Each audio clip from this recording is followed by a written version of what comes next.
अस्सलाम वालेकुम बच्चों। आज बुध 17 फरवरी सन 2021 उर्दू में हम नया सबक पढ़ने जा रहे हैं। सबक नंबर 23, सच्चाई का इनाम। आज मैं इस सबक की बुलंद खानी कर रही हूँ बेटा, आप लोग गौर से सुनिए। एक बादशाह था, उसे शेर व शायरी से बड़ी दिलचस्पी थी।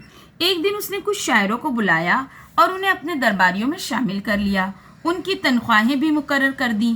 कुछ ही दिनों में बादशाह ने देखा कि सभी शायर आपस में लड़ते हैं, एक दूसरे से हसद करते हैं और एक दूसरे को नीचा दिखाने की कोशिश करते हैं। वो जब दरबार में आते हैं तो खुशामदी बन जाते हैं और इनाम पाने के लिए बादशाह की तारीफ करते हैं। इन शायरों में एक शायर ऐसा भी था जो बादशाह के बुलाए बगैर दरबार में नहीं जाता था। वो ना बादशाह की खुशामद करता और ना उसकी तारीफ में शेर पढ़ता। उसका नाम फेरोज था। एक दिन बादशाह ने दरबार में ऐलान किया कि जो मेरी सच्ची तारीफ करेगा उसे एक हीरा इनाम में दिया जाएगा। ये सुनकर सब शायरों ने तैयारियां शुरू कर दी। खूब अच्छे अच्छे शेर कहे। हर एक ये सोचकर खुश था कि हीरा मुझे ही इनाम में मिलेगा।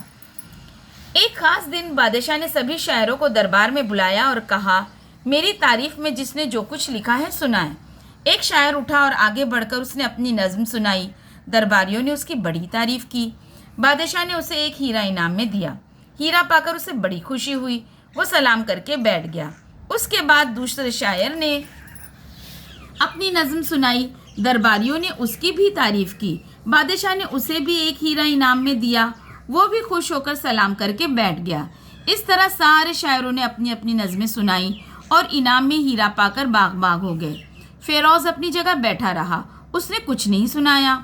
बादशाह ने नाराज़ होकर कहा, तुमने क्या लिखा है, सुनाओ। फेरोज ने कहा, अगर बादशाह सलामत मेरी जान बख्श दे तो सुनाऊं।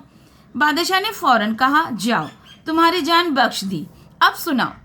फेरोज ने कहा, ए बादशाह, आप आलिम और अक्लमंद है, शायरों की इज्जत करते हैं, लेकिन घोड़े और गधे को एक ही अस्तबल में बांधते हैं। इस तरह उसने अपनी नज़्म में बादशाह की बहुत सी कमज़ोरियाँ गिना दी।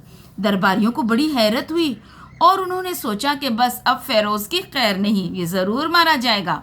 मगर दरबारियों को उस वक्त और हैरत हुई जब नज़्म सुनने के बाद बादशाह ने फेरोज को भी एक हीरा इनाम में दिया। दरबार ख़त्म होते ही सभी शायर हीरे की कीमत मालूम करने के लिए खुशी खुशी जौहरी के पास गए।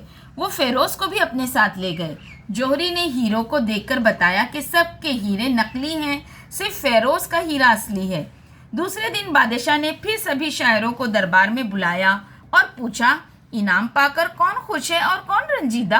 शायरों ने शिकायत की कि फेरोज के हीरे के सिवा सारे हीरे नकली हैं। बादशाह ने मुस्कुराकर जवाब दिया, उसमें ताज्जुब की क्या बात है। जिसने झूठी तारीफ की उसे झूठा हीरा मिला और जिसने सच्ची बात कही उसे सच्चा हीरा मिला। बादशाह का जवाब सुनकर सारे शायर शर्मिंदा हो गए।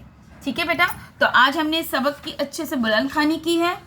इस सब को हम अच्छी तरह से और समझेंगे अपनी जूम की ऑनलाइन क्लास में। ठीक है बेटा, चलिए, अल्लाह हाफिज़।